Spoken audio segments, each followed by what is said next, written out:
Olá a todos vocês, olá a todas vocês, essa é a Rádio Freud, eu sou Leandro dos Santos, o idealizador desse projeto que visa, enfim, levar a psicanálise para quem quer saber. Nos capítulos anteriores eu venho progressivamente mostrando como Freud inventou a psicanálise, como Freud, de alguma maneira, tentava dar consistência para suas hipóteses e, claro, de alguma maneira tentava convencer os leitores, a comunidade científica da época e, por que não dizer, até mesmo os pacientes que começavam a chegar até ele motivados pelas leituras dos livros que Freud começava a editar. É interessante porque Freud sempre valorizou a produção de livros, a escrita, mas principalmente o registro, acho que essa é uma boa palavra, o registro das suas teorias. Então, nesse sentido, Freud escreveu desde quando começou, muito jovem ainda, na faculdade de medicina, Freud sistematicamente escrevia. Isso é meio um padrão, assim, na psicanálise. A gente tem muita produção escrita, muita teorização. Geralmente, quem se interessa em estudar psicanálise, estuda o texto do Freud, no caso, no último capítulo foi Interpretação dos Sonhos, e aí tem dezenas de textos, de livros, de comentadores, que comentam o texto do Freud, trazem novos ângulos, novas hipóteses. Então é uma coisa bem interessante como se dá essa expansão da teoria do Freud. Então, voltando ao capítulo anterior, a gente falou da Interpretação dos Sonhos, do ano de 1900, um livro que de fato não fez sucesso, vendeu 400 cópias em acho que 8 anos ou algo do tipo. Era uma coisa realmente restrita aos médicos da época, né? Só existiam os médicos, aos médicos que ousavam apostar nessa coisa inventada pelo Freud, né? Eu imagino que se hoje o Freud estivesse vivo, a internet facilitaria. A gente tem pouquíssimos registros. Tem uma entrevista do Freud para a BBC, facilmente encontrável na internet, uma coisa curtíssima. Freud era fluentíssimo em inglês, ele já estava bem velhinho, ele já morava na Inglaterra, não é de graça então que a BBC, né, a estatal britânica de comunicação, foi até ele, enfim, um vídeo bem bonito, tá, tem a filmagem, o som é bem interessante, mas ele só tinha os livros, e ele trabalhava sozinho nesse período ainda, que ele chama de esplêndido isolamento. Depois ele vai ter contato com Jung, com Ferenczi, são dois nomes importantes, um da Hungria, outro da Suíça, que chegam até Freud de trem, né? Freud mora em Viena, eles ficam juntos, debatendo. A psicanálise estava sendo inventada. Então o Freud, logo depois da Interpretação dos Sonhos, ele nunca para de produzir, mas ele lança um livro fundamental, que é em 1906, que eu gostaria de destacar, porque eu acho que faz sentido amarrá-lo com a Interpretação dos Sonhos, que é o livro chamado A Psicopatologia da Vida Cotidiana. Eu gostaria de me deter um pouquinho no título, porque quando a gente pensa vida cotidiana, autoexplicável, vida cotidiana, levanto, tomo café, vou trabalhar, vou telefonar, vou escrever, vou falar com alguém, vida cotidiana. Agora, a psicopatologia, eu não acredito que Freud tenha usado de graça esse termo, porque hoje, especificamente, mais de 100 anos depois, o termo psicopatologia é um termo muito respeitado, é um termo que diz de um campo de investigação que se interessa fundamentalmente por aquilo que seria, bem entre aspas, patológico na dimensão psíquica de alguém. Agora, quando a gente pensa em patologia, especialmente na língua portuguesa, a gente já conecta com doença. Poxa vida, o sujeito está doente, ele tem uma patologia. Então, pensar no termo psicopatológico seria partir de um pressuposto. Então tem uma patologia psíquica e tem uma ausência de patologia, que aí seria, claro, uma normalidade e uma anormalidade. O anormal é aquele que é portador de uma psicopatologia. Freud nunca acreditou muito nisso. Acho que Freud não pensava assim, até mesmo pelos seus textos e até mesmo por uma entrevista. Ele falava, a normalidade frente à psicanálise, ela não se confirma. Dentro de nós tem algo que não se adequa. Então o que é chamado de patologia nada mais é do que um produto daquilo que eu falei no capítulo anterior, que é essa divisão entre consciente e inconsciente. a gente tem consequências, a gente tem desdobramentos, a gente tem manifestações, inclusive, que a gente poderia chamar de psicopatológicas, só para poder distinguir do que seria essa suposta normalidade.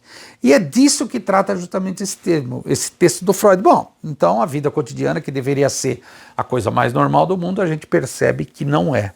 Será que o inconsciente estaria presente nessa vida cotidiana, nessa vida ordinária, na vida de cada um, dentro de cada um? Afinal, Freud defendeu isso com unhas e dentes lá no seu Interpretação dos Sonhos, ele precisaria prosseguir então. Então, tá bom, vamos lá então, Dr. Freud. Ele faz um sumário, né? Freud era muito zeloso com isso, então ele faz um sumário de alguns tópicos. Eu vou trazer alguns tópicos aqui, mas eu vou tentar conectar, vou ser fiel ao Freud, e vou tentar conectar com a vida cotidiana, enfim, que eu vejo dos meus pacientes, minha própria vida, coisas que não deveriam nos impactar mais, mas às vezes nos impactam. Então vamos lá. Primeiro, esquecimento. Ele fala de esquecimentos, lápis, atos falhos, então eu vou, aos pouquinhos, um tópico por vez, que é bastante coisa. Se fosse esmiuçar esse texto, a gente precisaria de 10 capítulos aqui da Rádio Freud, e obviamente não temos esse tempo, então eu vou fazer uma leitura relativamente sintética, mas eu quero passar a ideia de como Freud estava pensando no inconsciente e de como ele estava começando a inventar um tratamento e, de alguma maneira, se fazer respeitado na comunidade científica. Porque a comunidade científica, especialmente a ciência mais hard, não tem espaço para o inconsciente. Isso é sonhos, imagina, tolice. Então Freud deu um status de dignidade para essa dimensão humana que não é aceita pela ciência. Por exemplo, na universidade, claro, hoje a psicanálise está dentro da universidade, mas até então a medicina não conseguia lidar com isso. Então vamos lá, vamos começar pelo esquecimento de nomes próprios. O Freud, nesse texto, ele vai avançando tópico a tópico e ele começa por um elemento que eu julgo muito importante, né, que é o esquecimento de nomes próprios. Aliás, eu ousaria dizer esquecimento. Por exemplo, quem nunca passou por uma coisa que eu vou falar agora, esquecer ou a música, ou esquecer o nome da música, ou esquecer quem canta a música. Algo banal. Meu Deus, essa música não me sai da cabeça. Mas quem é que canta essa música? E aí tem hoje na internet, você vai lá, eu ouvi dizer que tem um programa que você canta um pedacinho, acho que eles decodificam e dizem, é de tal autor, mas eu não sei se isso funciona tão bem. Mas até pouco tempo atrás, a gente não conseguia, saía perguntando, de quem é essa música? Aí cantava, super desafinado, né? Pessoal, pare de agredir meus ouvidos, sei lá, por favor. Você, puxa, ninguém me ajuda. E às vezes ficava um dia, 2 dias, até vários dias tentando lembrar a bendita música ou quem cantava a música. Até que um dia cai essa ficha, do nada, você fala, meu Deus, do nada, agora eu descobri de quem eu tô falando, puxa, é a banda tal, ou o cantor tal, a cantora tal, puxa vida, aí você vai na internet, aí você ouve, aí você se interessa pela letra, é importante, porque a música também tem letra, com exceção, claro, da música clássica, mas a música, via de regra, ela tem uma letra, ela tem palavras, não é só sons dos instrumentos. Então você fala, meu Deus, então era isso, mas por que será que eu esqueci essa música em particular? Por que será que eu esqueci desse músico, desse artista, dessa banda em particular? Meu Deus! E aí você começa a se perguntar. Esse é um exemplo. Outro exemplo é, às vezes a gente está com uma pessoa próxima da gente e a gente esquece o nome dela. Meu Deus, qual que é o nome dela? Eu fui professor universitário 10 anos, de vez em quando encontro ex-alunos, já faz 12 anos que eu já não dou mais aula, então, enfim, estamos mais velhos, né, estamos distantes. E às vezes eu encontro na rua, ou em qualquer lugar, professor! E aí eu falo, oi, tudo bem? E fico tentando lembrar quem é a pessoa. Qual é o nome da pessoa? Puxa vida, mas eu dei aula para ela quando? Ou mesmo quando a gente se encontra com determinada pessoa e não consegue saber de onde a gente a conhece. Puxa vida, e fica uma coisa chata, né? Porque na nossa cultura, se você esquece o nome da pessoa, esquece quem é a pessoa, fica tomado como falta de consideração, então fica todo mundo envergonhado, né? Mas na verdade isso é mais comum do que a gente imagina. Então olha que interessante, né? A gente não pode lembrar tudo, a nossa memória, primeiro que ela é seletiva e segundo que ela é frágil, né? Se a gente lembrasse de tudo, a gente enlouqueceria, a gente é obrigado a esquecer certas coisas. Mas o Freud se pergunta, puxa vida, mas por que será que a gente esquece de nomes próprios, né? Às vezes de pessoas que são importantes para a gente esquece. Freud ainda não está falando de trocar nome, que ele vai falar mais para frente aqui. Não, não. Por enquanto é só esquecimento. Então o Freud começa a pensar na memória e ele acha que a memória serve a alguns propósitos, ou seja, aquilo que eu quero ou posso lembrar, isso é muito importante, quero ou posso lembrar, obedece a certas regras do nosso psiquismo. Então Freud diz, puxa vida, talvez de fato tenha uma lógica nisso tudo. E ele vai, durante esse livro, que também é grande, muitas páginas, ele vai sempre lembrando disso. Pô, peraí, mas tem uma lógica aí, deve ter uma razão, deve ter um dinamismo específico da coisa. Aí ele chega nas palavras estrangeiras, que não são as palavras da nossa língua, né, que a gente às vezes faz uso, e também a gente acredita o esquecimento de uma palavra estrangeira porque não é da nossa língua, etc. No caso aqui, ele traz uns exemplos, mas muito restritos à realidade dele, de Viena, então não tem muita conexão assim com o que a gente encontra aqui no Brasil. Mas, por exemplo, nome de santos, etc., nomes de lugares, por exemplo, né? Ele dá um exemplo lá de 2 lugares que ele confundia, depois juntando as palavras, levava a uma outra coisa. Mas o que mais importa, né? Por que será que no caso das palavras estrangeiras também, a gente também se esquece a partir de uma determinada situação, quase como se tivesse uma função. Isso é muito interessante, é uma regra do psiquismo que Freud começa a burilar, né, que ele diz, puxa vida, então dentro da nossa cabeça tem um monte de coisa acontecendo que às vezes as palavras podem representar perfeitamente, às vezes não, às vezes faltam palavras. Então, eu estou marcando isso porque quando eu recebo um paciente, eventualmente, que é falante de outra língua, ou no caso, professores de língua, ou quem morou muito em outro país e traz aquela língua, às vezes a pessoa quer falar em português e não lembra. Puxa, Leandro, eu queria falar uma palavra, eu não estou conseguindo traduzir. Eu sempre digo, fala em alemão, fala em japonês, fala em inglês, fala. Mas você não fala, não se preocupa, fala. Quando a pessoa fala aquela palavra, de alguma maneira ela inclui um conteúdo afetivo que envolve aquela palavra. E aí depois eu peço para a pessoa me explicar. Mas o que significa? Ah, isso significa tal coisa. Puxa, lá naquele país, quando eu falava tal coisa, significava isso. Já é uma possibilidade para que eu possa avançar. Ah, o que você acha que isso diz de você, do seu momento de vida? E as pessoas geralmente fazem conexões. E aí o Freud também abre uma partezinha sobre a sequência de palavras, que é algo muito interessante, como as palavras se conectam, formando enunciados. Às vezes nos faltam palavras, às vezes os enunciados dizem de outra realidade, brincadeiras com sobrenomes, por exemplo, as crianças fazem isso com uma facilidade incrível. Então, resultado, Freud está percebendo que é uma operação linguística. Então, essa dimensão do inconsciente, ela tem regras próprias, é o que o Freud está percebendo.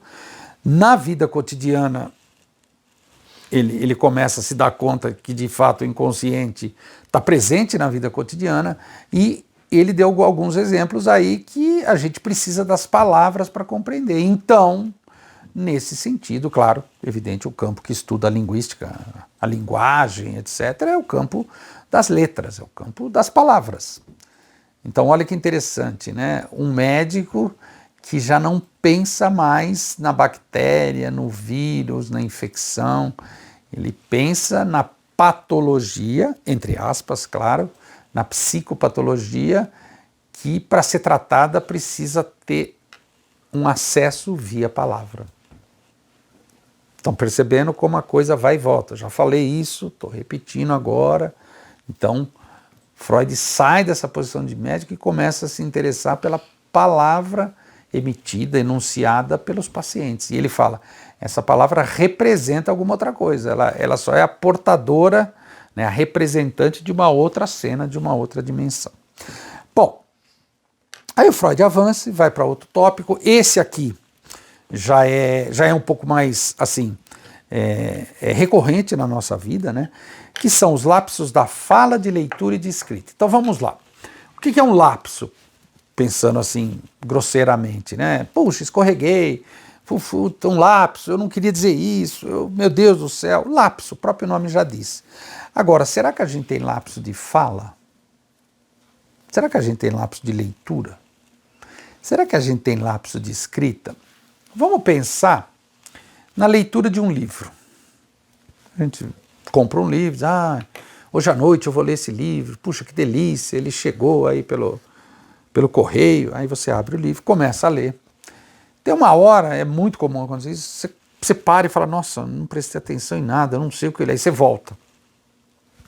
Às vezes acontece isso de novo. Então, quer dizer, como se entrasse algo no lugar que tomasse aquele texto. E aí, às vezes, você fica em dúvida, mas será que o personagem falou tal coisa? Mas era um homem ou uma mulher? Aí você tem que ir lá ver. Então, olha que interessante, não é simplesmente uma dissonância cognitiva. A hipótese do Freud é, o seu inconsciente está lendo por você. Pensando por analogia, a mesma coisa que a escrita, especialmente quando a gente escreve e-mail, por exemplo. Eu sempre sugiro, por favor, escreva seu e-mail e depois releia, por favor, que é bom. É impressionante. A gente esquece, faltou uma palavra aqui. Não, mas ele é homem, eu estou escrevendo no feminino. Dezenas de exemplos de lapsos de escrita. Pô, mas eu falei que eu ia falar das 3 coisas, só falei de 2, meu Deus, esqueci de mandar o anexo no e-mail, essa é a coisa mais comum, aí você faz outro e-mail agora com anexo. O Freud acha que esses lapsos, esses esquecimentos têm uma razão de ser. Então, especialmente na fala, e aqui é uma dimensão muito importante, porque afinal o paciente fala com o analista, é muito comum a gente ver lacunas, a gente vê, mais para frente eu vou dizer também, trocas de palavras, e aí o paciente se surpreende quando você marca. Oh, meu Deus, eu falei isso, não, Leandro, eu me enganei. Não se enganou. É o inconsciente que está falando por você, como se o inconsciente tivesse datilografando o que você está ditando para ele e entregasse o texto para alguém e esse texto estivesse, claro, diferente do que você falou. Então, o inconsciente opera dentro de cada um de nós e as palavras, elas são a nossa possibilidade, a nossa matéria-prima de colocar no mundo aquilo que é tão nosso, né? Tem um psicanalista que eu gosto muito, chamado Jacques Lacan, e ele fala, o inconsciente é a irrupção do privado no público. Eu adoro essa frase. Tem algo que é muito privado, meu Deus, ninguém pode saber disso, oh meu Deus, isso é um segredo. Quando você vê isso, sai para fora sem você se dar conta. Então, Freud, nesse momento, ele teoriza que o inconsciente é muito ativo.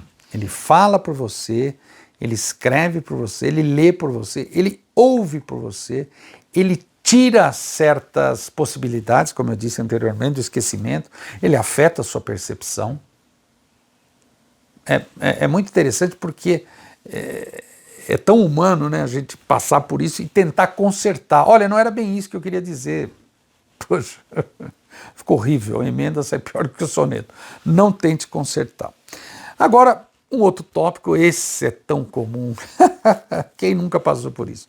Equívocos da ação. Pois bem, eu vou tomar uma ação. Então vou sair daqui quando eu acabar de gravar esse capítulo e vou passar no banco, por exemplo. Quando eu vejo, eu estou indo para um outro lugar, quase chegando no outro lugar. Meu Deus, mas eu não ia no banco. Então Freud tem a seguinte hipótese. Tudo bem, você tinha que ir no banco, queria ir no banco, aliás, até assumiu consigo mesmo um compromisso de que eu preciso passar no banco depois da gravação. Mas você foi para outro lugar, seu carro estava quase chegando em outro lugar. Essa é a sua verdade. Inconscientemente é isso que você quer.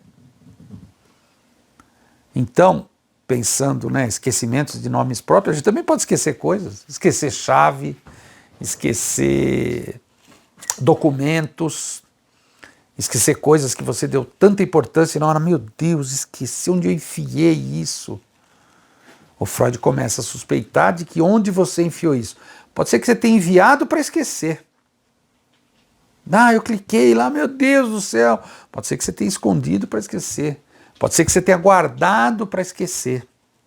Pode ser que você tenha mudado de lugar, isso é muito comum. Sempre ponho nesse lugar. Quando você vê, está em outro lugar, para você mesmo esquecer.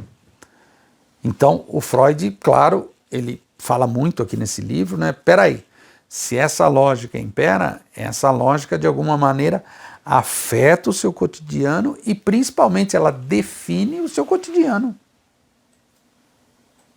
Mas eu esqueci da reunião, talvez no fundo você não quisesse ir na reunião. Não, imagina, eu sempre vou nas reuniões. Esse esquecimento aí, esse equívoco na ação, pode estar dizendo de outras coisas, pode estar dizendo de algo operando dentro de você, por você, às vezes no seu lugar. Exemplo. Quem tem parentes ou colegas policiais, você pode perguntar que o famoso ditado, o bandido, o ladrão, o criminoso volta ao local do crime, os policiais confirmam.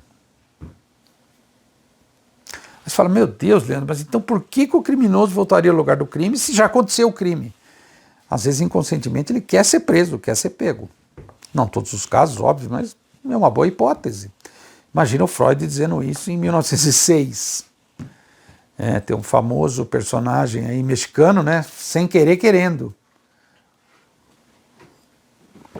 Então essa divisão começa a ficar mais clara. Uma parte pode querer e outra parte pode não querer. Via de regra, quem define é o inconsciente. Vou ser mais direto, via de regra, quem ganha é o inconsciente. Então, esses equívocos da ação, além deles serem facilmente comprováveis, eu poderia trazer 20 exemplos aqui, na verdade não é um equívoco da ação, né? Quem tomou a decisão sobre a ação foi o inconsciente. O consciente tentou lutar para tornar essa decisão palatável, socialmente aceitável, ou mesmo permitida, por que não? Mesmo, talvez até, enfim, dentro da lei, dentro da moral, dos bons costumes, só que o consciente diz outra coisa. Bom, aí Freud persiste e ele fala dos atos acidentais e sintomáticos. Isso é muito interessante. O que seria um ato acidental e ou sintomático? Para nós, psicanalistas, às vezes as pessoas se machucam. Ah, quebrei uma perna, escorreguei, machuquei a mão, machuquei a cabeça.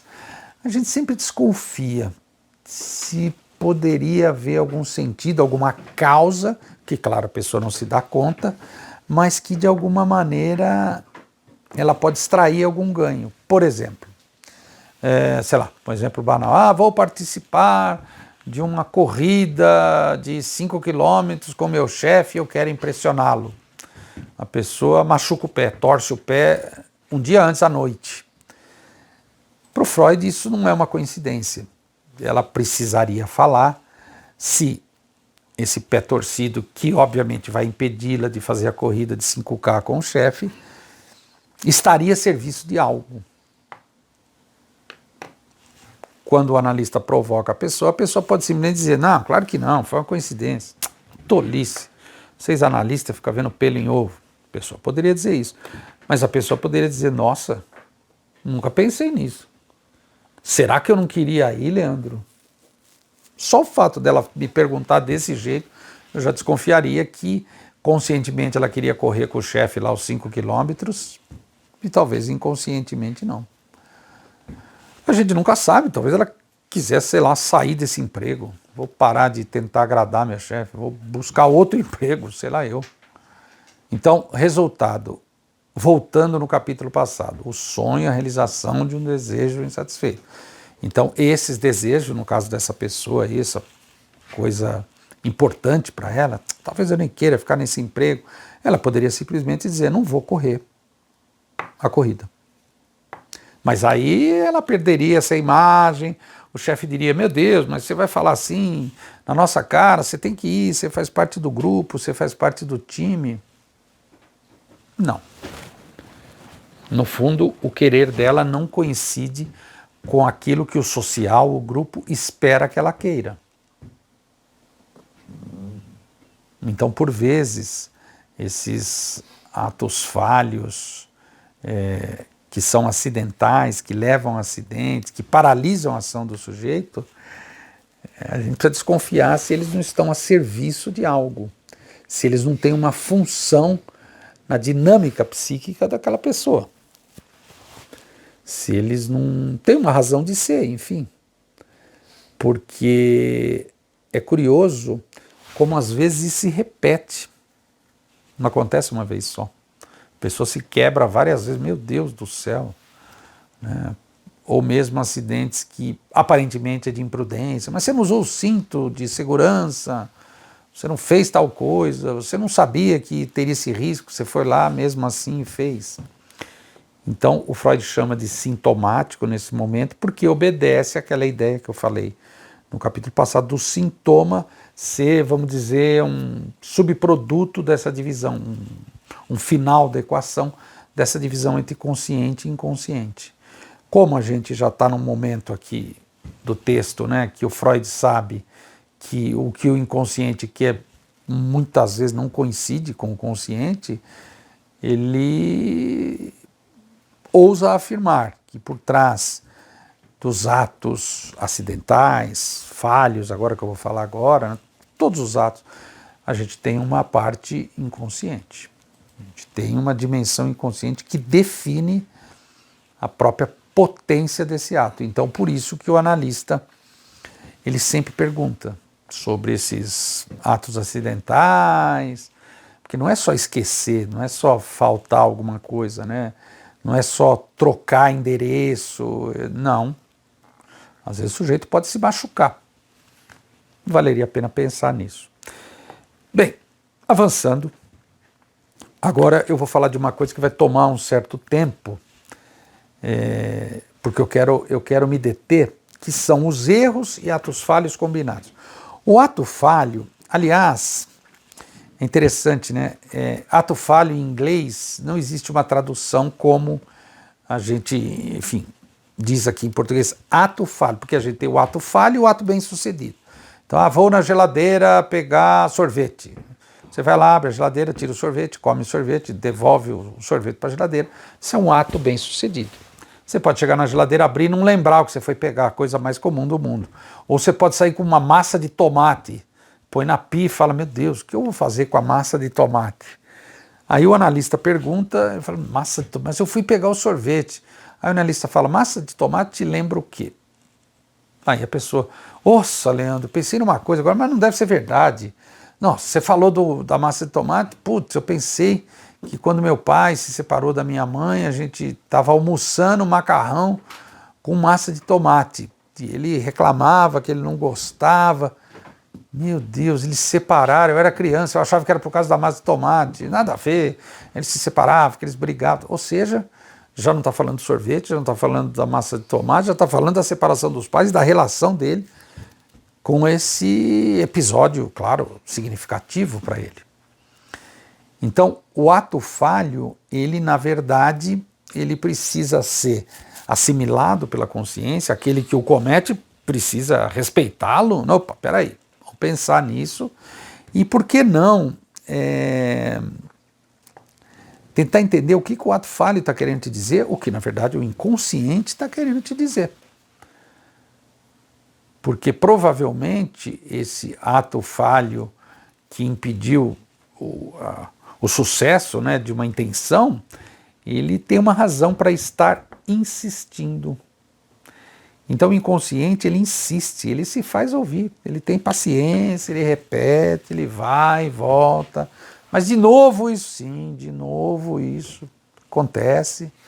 Então o ato falho talvez seja a prova mais cabal, o elemento, vamos dizer, teórico do Freud, que comprova de forma inequívoca a presença do inconsciente. Alguém poderia dizer para mim, Leandro, eu não tenho inconsciente, eu não cometo ato falho. Primeiro que não é verdade, comete vários, né? Eu mesmo falando aqui, com certeza vou cometer vários, porque isso que está dentro de mim fala por mim. Então, resultado, esse ato falho, na verdade, é falho para a consciência, para o inconsciente não é falho. Então, desse modo, né, nesse sentido, procurar ter humildade de entender o que o ato falho quer dizer vai te levar para uma dimensão desconhecida. Algo que você precisa ter coragem para mexer com isso, né? Ah, troquei o nome da pessoa, de Maria para José. Ué, por que Maria José? Aqui, mas ela era Maria? Era Maria. Eu falei, José, você acredita? Tá, mas por que será que veio José? Nesse sentido, então, tentar compreender o próprio ato falho, na minha concepção, me parece uma coisa salutar. Por exemplo, quando nós trocamos nomes, era Maria e eu falei José. Ué, mas por que você falou José? Ah, não sei, Leandro, era Maria. Mas peraí, o que José te evoca? Será que José te lembra de alguma coisa? Será que essa palavra, José, talvez a junção das duas, Maria José, José Maria, poderia te dizer algo. Então o psicanalista ele não pode se furtar a brincar com as palavras. E também não ter pressa, porque mesmo que a pessoa negue, nada a ver, eu só troquei, eu tô confuso hoje, eu não dormi bem, sei lá. Ele vai ficar pensando naquilo. Isso volta. Por que isso volta? Isso insiste. Essa palavra isso, mais para frente, vocês vão perceber porque que eu marco e sempre falo isso. Porque esse isso nos habita. Esse isso define as nossas ações, até não seria exagero dizer, define nossa vida. Então Freud está inventando um tratamento para lidar com esse isso. Então o ato falho é causado, né, um erro, né? Ele até fala que atos falhos combinados, às vezes é uma combinação de atos falhos, 3, 4 numa sequência, eles têm uma lógica própria e eles têm também uma função naquele momento, naquele episódio. Pois bem, e o Freud termina o texto falando do determinismo, que aí eu deixei de propósito essa palavra, que essa palavra substitui tudo que eu falei várias vezes aqui. É uma lógica que define, é o determinismo. Ele determina a nossa percepção, as nossas escolhas, as nossas decisões, as nossas covardias. Opa, sabem? Quando a gente amarela, tem que fazer tal coisa e não faz, amarelou, né? Isso vem do determinismo psíquico. A própria superstição, é muito interessante que o Freud abre um minutinho para falar da superstição, que é muito interessante, né? Porque a superstição é um ritual, por exemplo, uma crença muito particular. Se acontecer A, eu devo fazer B. Se aconteceu A, tá na cara que é porque eu sou uma pessoa assim, vai acontecer tal coisa. O próprio nome já diz, superstição. Pode não se confirmar e pode não acontecer nada disso. Agora, da mesma maneira que a gente tenta dar um sentido para a superstição, no caso do ato falho, tem um sentido que a gente nega, que é o sentido de que a nossa verdade que nos habita é inconsciente. Então, é um ato bem sucedido do nosso inconsciente. Bom, agora, eu queria amarrar um pouquinho com as coisas do cotidiano, com o que acontece no tratamento, porque às vezes o paciente pode cometer alguns atos falhos no tratamento. Por exemplo, chamar o analista pelo nome do marido ou da esposa, sei lá, tanto faz, ou do pai, não importa. É interessante porque o analista ele presta atenção por que naquele momento houve essa troca. como seria se o analista fosse pai, irmão, esposa, não importa. Como seria se ele fosse? Então, o Freud ainda não, mas nesse momento ele já está pensando um fenômeno chamado transferência. Então, o ato falho é trazer algo que está muito dentro da gente, muito íntimo, para fora, claro, e misturar personagens, por exemplo. Poxa vida, Leandro, ia ligar para tal pessoa e liguei para cicrana. Ia ligar para fulano e ligou para cicrana. Não é de graça. Eu sempre brinco que toda esposa é uma psicanalista, né? Se eu falar para minha esposa que eu ia ligar para ela e liguei para uma outra mulher que tem um nome parecido com ela, a primeira pergunta é: quem é essa mulher? Por que você ligou para ela? Não preciso explicar a lógica do inconsciente, gastei quase uma hora aqui, desnecessária, ela sabe muito bem. Você está pensando nela. Tem um meme, eu adoro meme, acho um meme tão explicativo. Tem um meme que é muito interessante, que o sujeito manda um zap para a esposa: oh, tive um problema, o que foi? Você está a caminho? Não, tive um problema aqui. Aí ele conta num textão: eu estava saindo, eu, a Flávia, o Paulo, o José e o Antônio, e a gente foi atravessar a rua e veio um carro em alta velocidade, e aí ele quase pegou a gente, e aí a Flávia caiu, torceu a perna, e aí o Antônio falou: vamos levá-la no hospital. O José falou: eu estou sem meu carro. Aí eu disse: vamos levá-la no meu carro, mas precisa ver se o convênio cobre, liga para ele, Antônio. Aí textão. No final a esposa pergunta: quem é Flávia? Esse meme é um belo exemplo de como essas operações linguísticas demonstram que as palavras, na verdade, elas têm vida própria. Então o analista é um pouco como essa mulher desconfiada. Afinal, quem é Flávia? A Flávia foi só uma pessoa que torceu o pé e os amigos foram ajudá-la, levá-la no hospital, etc. Mas por trás dessa ironia, um meme, claro, né? Por trás dessa ironia diz uma verdade, né? A gente também ouve o que a gente quer. A gente também ouve o que a gente pode ouvir. A gente também ouve só aquilo que nos interessa. Essa é a grande verdade. Então, como Freud, nesse momento da obra, está sistematizando as coisas do inconsciente, está tentando dar consistência para suas hipóteses, ele começa, nesse momento, a falar um pouco da percepção. Então, quando a gente pensa em percepção, especialmente na língua portuguesa, a gente pensa: aquilo que eu vejo, aquilo que eu ouço, aquilo que eu cheiro, às vezes, por que não, né? Aquilo que eu toco, sim, são vamos dizer, derivativos da nossa percepção. Então, a nossa percepção também é filtrada por essa dimensão inconsciente. Não estou trazendo nenhuma novidade, né? E a gente pode até pegar um ditado: cada um vê com seus próprios olhos, né? Você só ouve aquilo que você está aberto para ouvir, aquilo que os olhos não veem, o coração não sente. Isso só comprova o que o Freud fala. Então, quando ele fala de psicopatologia da vida cotidiana, ele está dizendo o quê? No laço social, no laço entre as pessoas, tem a presença do inconsciente de todas as pessoas. Então, nesse sentido, o psicanalista tem algo a dizer, porque ali tem algo do inconsciente, claro. Ele não é analista de todas essas pessoas, mas ele pode dizer: tem algo aí para ser tratado, tem algo aí para ser, vamos dizer, investigado. Vamos pegar o ato falho dos políticos, por exemplo. Pega um presidente da República, né, ou alguém muito importante, sei lá. Quando ele comete um ato falho, todo mundo ri. Todo mundo ri. Nessa hora, todo mundo é freudiano. É daqui que vem a famosa expressão Freud explica. Porque, o Freud está explicando, ele trocou o nome, olha lá, por causa disso, disso e disso. E todo mundo ri do ato falho. Especialmente quando a pessoa nem percebe. É incrível, às vezes a pessoa comete um ato falho e nem percebe, todo mundo ri. E a pessoa fica: meu Deus, mas o que aconteceu? Ou pior, ela tenta consertar.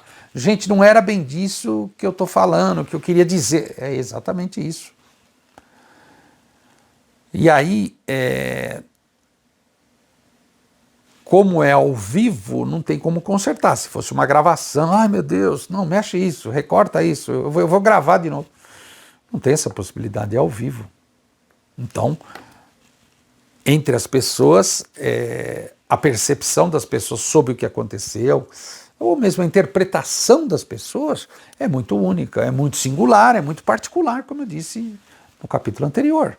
Então a gente tem que prestar atenção no que aquilo diz para aquela pessoa, no que aquilo diz daquela pessoa, na relação com você, eventualmente. Porque se o ato falho traz uma verdade, e aí você tem que incluir essa verdade na relação, às vezes pode afetar a própria relação. E não há muito o que fazer, porque quem é alvo disso tem que lidar com isso. Vou dar um exemplo clássico. Professores, geralmente são mulheres, professoras de criancinhas. Elas devem enfrentar o ato falho todo dia. Elas são chamadas de tias, chamadas de mães, são chamadas de avós. Só perguntar para qualquer professora quantas vezes ela passa por isso na semana. Agora, ela tem que lidar com isso. Ela tem que entender que o papel que ela ocupa, especialmente para aquelas crianças, é um papel muito importante, tão especial quanto a mãe, quanto a avó, eventualmente. Então esse ato falho, essa troca de nomes, essa troca de posição, não é gratuita, tem uma razão de ser. E aí também, claro, que quem fala em nome próprio em episódios ao vivo tem que estar preparado para isso. Eu sugiro levar no bom humor, mas às vezes revela outras coisas, às vezes revela justamente o contrário. Então, nesse sentido, o psicanalista, quando ele marca os esquecimentos, os lápis, os atos falhos, tudo isso aqui, quando ele marca, ele tem uma intenção. Poxa vida, você poderia pensar nisso. Pensa nisso, calma.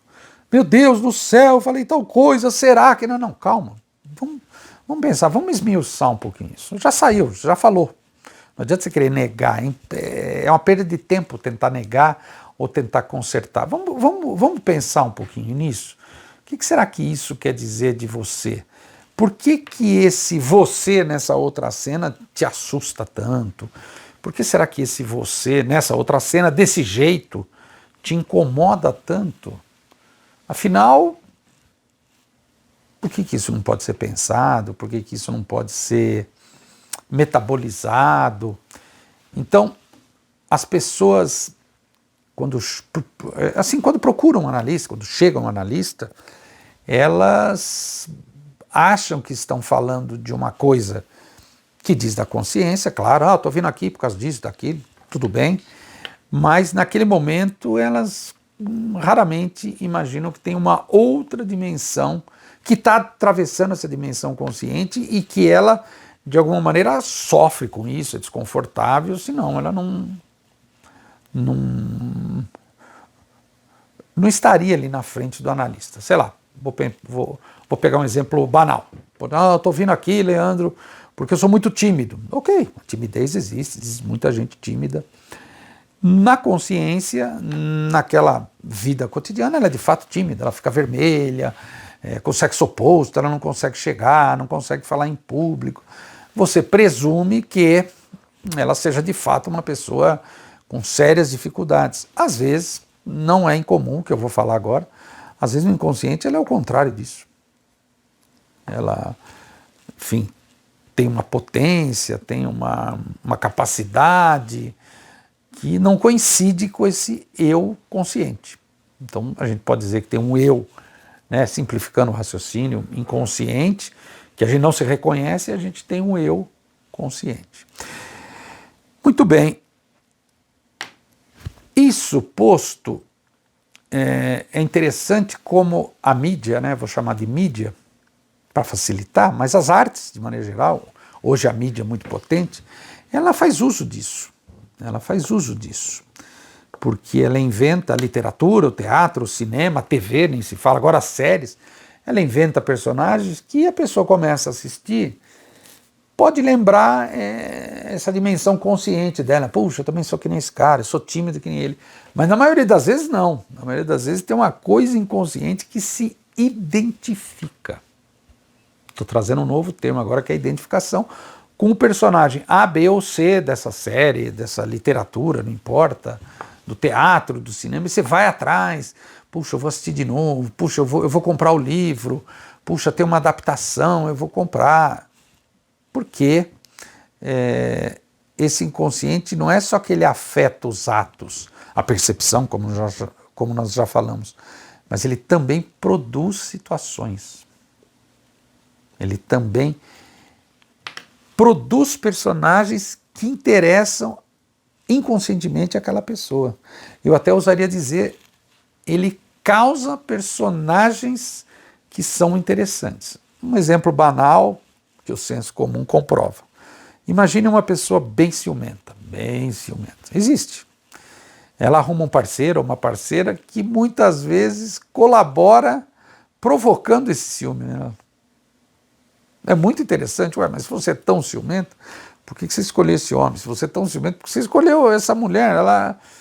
Ou seja, o Freud, né, logo depois desse texto, ele fala, as pessoas não fazem laço de graça, as pessoas não fazem amizade de graça, não fazem escolhas amorosas de graça. O inconsciente está em cena. O inconsciente tem responsabilidade nisso. E aí, só para a gente aqui encerrar esse capítulo da psicopatologia na vida cotidiana, então, se o inconsciente está presente na nossa vida cotidiana dessa forma, o tratamento do inconsciente, o tratamento das questões inconscientes, primeiro, ele teria que ser pela palavra, que foi o que o Freud inventou, não tem uma medicação para isso, não adianta. Mas ele também teria que ser na relação, depois eu vou explicar o que é transferência, na relação transferencial com o analista. Pois bem, a gente tem que escolher o analista, ou a analista, homem, mulher, não importa. Tem que ser alguém especial que a gente elege. Puxa vida, eu quero fazer análise com essa pessoa. E é incrível, as pessoas acham, vão na rede social, ou no e-mail, vão no LinkedIn, tem um celular, mandei o zap. Quando a gente quer uma coisa, a gente vai atrás. Então, quando o Freud inventa a psicanálise, ele também acaba inventando o psicanalista juntamente. Incrível, né? Um personagem que existe para tratar essa dimensão da divisão entre consciente e inconsciente de qualquer pessoa na relação com esse outro, com esse social. Porque tudo que eu falei aqui, esquecimento, lapso de fala, equívoco da ação, atos e tal, tem sempre o outro envolvido. Mas, Leandro, eu só me escorreguei, machuquei a perna e não fui na reunião. Na reunião tinha gente. Você não queria ir na reunião, provavelmente você arrumou um jeito de não ir, foi bem sucedido. O ato falho, ele é sempre bem sucedido. Então, o que o Freud está começando a se dar conta nesse momento aqui, ele vai ampliando. A gente tem que pensar o social. Então, lá no comecinho, acho que no primeiro capítulo eu falei disso, né? Nas faculdades de psicologia, eu sou psicólogo, fui professor, dei aula e eu falava, o ser humano é um ser biopsicossocial. Ele não é só biológico, não é só psicológico e também não é só social, ele é as três coisas. Então, a psicanálise está no social. Então, onde tem duas pessoas, onde tem um laço, tem o inconsciente das duas em ação. Então, o psicanalista vai se interessar por isso. Ele só está autorizado a falar alguma coisa se elas eventualmente o procurarem como analista, visando tratar alguma coisa que é importante para ambas.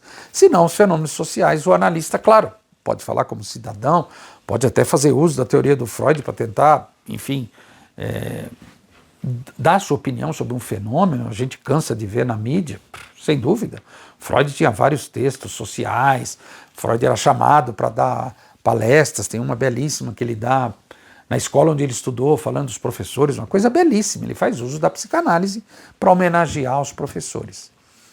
Então, quando o Freud diz que a psicanálise trata do social, ele está dizendo que não é só um tratamento um a um dentro do consultório, porque quando o sujeito sai do consultório, ele vai para o social, ele vai para os laços, ele vai talvez repetir coisas, vai parar de repetir coisas, e ele vai achar que a vida dele está mudando por causa da análise, por causa do analista. Não, porque ele está mudando e com isso a vida muda. A gente não muda a vida dos outros. A gente muda E a partir dessa mudança, curiosamente, meu Deus, a vida começa a mudar. Então, Freud, mais para frente aqui, né, ele já vai avançar, ele acha que essa dimensão do inconsciente, ela, de alguma maneira, está diretamente conectada também com uma dimensão da fantasia. Então, o sintoma neurótico, por exemplo, é algo que está diretamente conectado com a fantasia. A fantasia, ela não pode ser racional, ela não pode ser linear, ela não pode ser uma coisa tão precisa. A fantasia é uma coisa dinâmica, uma coisa lúdica, inclusive, por que não? Não importa que seja às vezes pesada, e muitas vezes é muito pesada, mas mesmo assim, uma coisa bastante plástica, uma coisa que não se adequa à nossa percepção mais tradicional. Já estou entendendo. Não, a gente não entende tão facilmente a fantasia.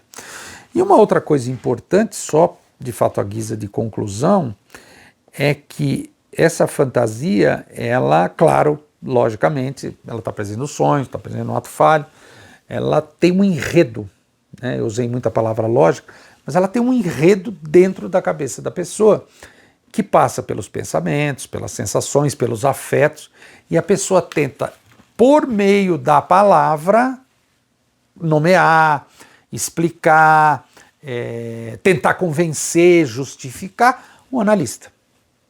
Então, nesse sentido, o analista é um interlocutor privilegiado, favorecido, e ele escuta essas palavras. Mais do que ouvir, afinal ele não é surdo, ele escuta essas palavras, ele sabe que essas palavras portam outras coisas.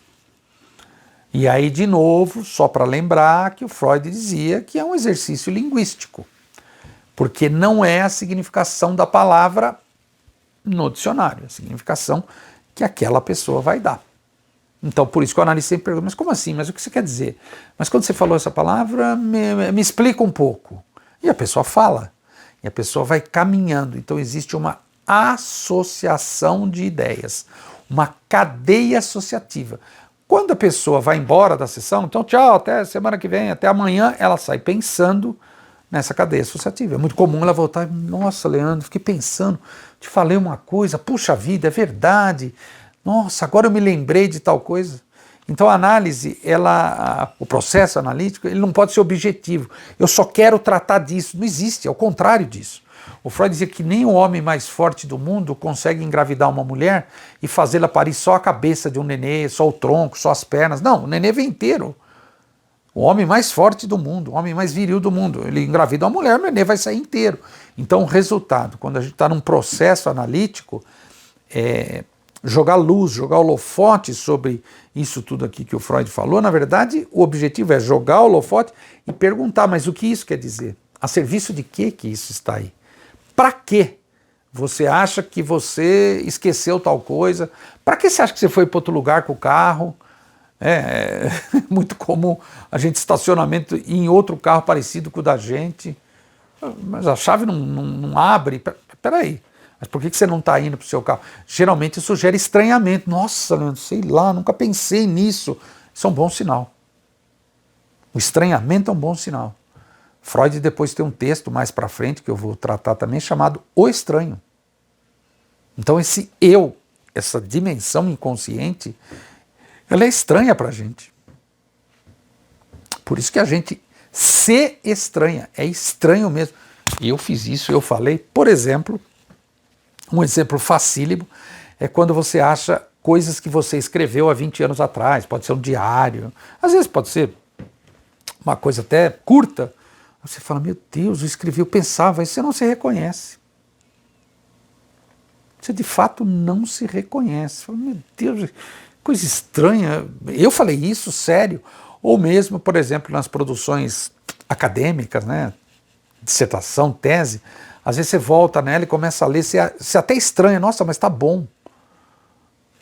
Engraçado, não é? Mas não, por que você está estranhando que está bom? Porque provavelmente esperava outra coisa. Ah, vou abrir minha dissertação, minha tese, meu Deus, que vergonha.